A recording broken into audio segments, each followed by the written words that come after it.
The loss of her husband just a few years ago, Leona Voss was left with a house full of memories.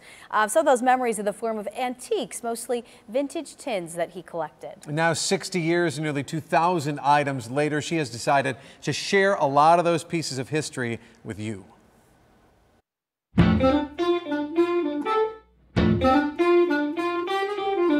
you look at some of these pieces and think back, wow, can you imagine this piece being on a grocery shelf saying canned lamb livers? Peak Freen, makers of famous biscuits, or root beer syrup. You don't see those type of things now.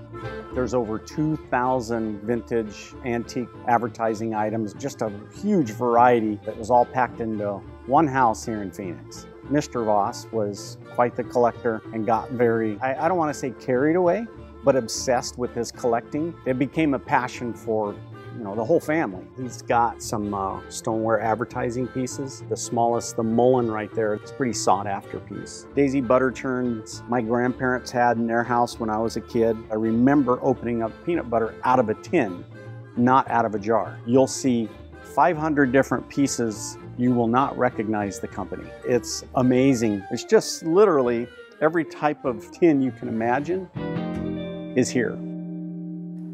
Do you know one of the worst kept secrets about me? I love antiques. Yeah, I've posted a lot of pictures before. Yeah. We love to go to antique shops and check them out. Before moving to the Valley, the couple lived in Iowa. They owned a grocery store and a restaurant at one point, and that is where a lot of the interest came from in those tins. Yeah, you can have a lot of fun in there browsing through some of that merchandise. All these items and more, they're up for auction at EJ's Auction and Consignment in Glendale. The auction starts tomorrow at 10 a.m., or you can view and bid on the pieces online. Just head to ejsauction.com.